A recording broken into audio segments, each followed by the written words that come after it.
Bismillahirrahmanirrahim. Assalamualaikum warahmatullahi wabarakatuh. Alhamdulillahirrabbil alamin. Segala puji bagi Allah Subhanahu wa Ta'ala. Salawat dan salam semoga tercurah kepada junjungan kita Nabi Muhammad sallallahu alaihi wasallam beserta keluarga dan sahabatnya. Allahumma sholli ala Sayyidina Muhammad wa ala ali Sayyidina Muhammad. Sirah Nabawiyah. Mekah pernah berdarah. Ini perang pertama di Tanah Suci. Wahai jiwa yang sedang mendengar kisah ini, mari kita duduk sejenak, tarik napas perlahan, dan biarkan sejarah berbicara bukan sekadar sebagai peristiwa, tetapi sebagai cermin bagi hati kita. Ibnu Hisham menuturkan, dengan suara yang sampai kepada kita melalui rantai para perawi, tentang sebuah zaman ketika Mekah belum dipenuhi cahaya risalah, ketika Baitullah masih dijaga oleh tangan-tangan yang belajar setia, dan belajar pula tergelincir. Ia menyampaikan kisah tentang orang-orang Jurhum, tentang sumur Zam-Zam yang pernah mereka timbun, tentang perginya mereka dari Tanah Suci, dan tentang siapa yang menguasai Mekah hingga kelak Abdul Muthalib menggali kembali sumur yang diberkahi itu. Dengarkan baik-baik, karena ini bukan sekadar cerita kabilah, ini adalah kisah amanah. Ketika Ismail bin Ibrahim wafat, putra seorang nabi, penegak Ka'bah, anak dari doa yang panjang, maka pengelolaan Baitullah berada di tangan anaknya, Nabit bin Ismail, untuk suatu masa. Seperti obor yang berpindah dari satu tangan ke tangan lain, nyala itu dijaga, walau angin zaman terus berembus. Setelahnya, tampuk pengelolaan itu berpindah kepada Mudad bin Amr al-Jurhumi. Sebagian menyebutnya Midhat, namun nama bukan inti kisah. Intinya adalah, siapa yang memegang amanah, dan bagaimana ia menjaganya. Wahai pendengar, di masa itu, anak-anak Ismail hidup berdampingan dengan paman-paman mereka dari Jurhum. Jurhum dan Qathura, dua kabilah dari Yaman, datang bersama rombongan musafir. Mereka bukan sekadar pengembara, mereka datang dengan adat, dengan kepemimpinan, dengan kebiasaan bangsa Yaman. Mereka tak pernah keluar dari negeri tanpa seorang pemimpin yang mengatur urusan mereka. Begitulah manusia. Kemanapun ia pergi, ia membawa sistem kuasa di pundaknya. Saat mereka tiba di Mekah, mereka melihat lembah yang kaya air dan pohon.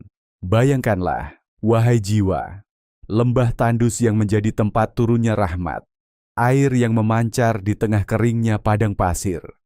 Mereka terpikat, hati mereka tertambat, lalu mereka menetap. Jurhum dipimpin oleh Mudad, tinggal di Mekah atas, di Qu'ayqi'an. Qathura dipimpin oleh As-Sama'idah, menetap di Mekah bawah, di Jiyad. Dua pemimpin, dua wilayah, dua jalur masuk. Masing-masing menarik pungutan dari orang yang memasuki Mekah melalui wilayahnya.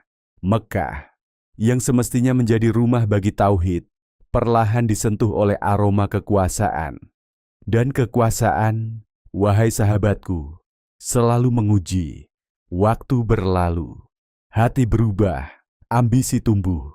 Jurhum dan Qathura mulai bersaing memperebutkan posisi sebagai raja. Persaingan itu bukan lagi soal menjaga Baitullah, tetapi soal siapa yang paling tinggi duduk di singgasana manusia. Mudad mendapat dukungan anak-anak Ismail. Ia memiliki hak atas pengelolaan Baitullah, hak yang tidak dimiliki As-Sama'idah. Maka bergeraklah pasukan dari Qu'ayqi'an, membawa tombak, pedang, perisai, dan anak panah yang gemerincing. Suara logam beradu itu menggema, dan dari gema itu, tempat itu dinamakan Qu'ayqi'an. As-Sama'idah pun tak tinggal diam. Ia keluar dari Ajad dengan pasukan dan kuda-kudanya. Derap kaki kuda membelah Tanah Suci, dan dari derap itu Ajad dikenal. Dua pasukan bertemu di Fadhih. Di sana, darah tertumpah, pedang berbicara, teriakan mengguncang lembah. As-Sama'idah tewas, Qathura dipermalukan, dan dari rasa malu itu, tempat itu dinamakan Fadhih. Lihatlah, bahkan nama-nama tempat pun menyimpan jejak dosa dan luka manusia. Namun sejarah tidak berhenti pada pedang. Mereka akhirnya berdamai di Al-Mathabih, jalan di antara dua bukit Mekah atas. Di sana mereka sepakat menyerahkan urusan kepada Mudad. dan Mudad setelah menjadi penguasa, menyembelih hewan, memberi makan manusia, memerintahkan mereka memasak dan makan bersama. Al-Mathabih, tempat memasak. Tempat api dinyalakan bukan untuk membakar musuh, tetapi untuk menghangatkan kebersamaan. Betapa tipis jarak antara perang dan jamuan, antara kebencian dan rekonsiliasi. Sebagian pakar menyebut peristiwa itu sebagai pelanggaran pertama di kota Mekkah. Kota yang seharusnya suci dari pertumpahan darah, telah disentuh oleh ambisi manusia. Wahai jiwa, disinilah pelajaran mulai berbicara lebih lantang daripada kisahnya sendiri. Allah kemudian menebarkan anak cucu Ismail di Mekkah. Jurhum, yang merupakan paman dan kerabat mereka, menjadi pengelola Baitullah dan penguasa Mekkah.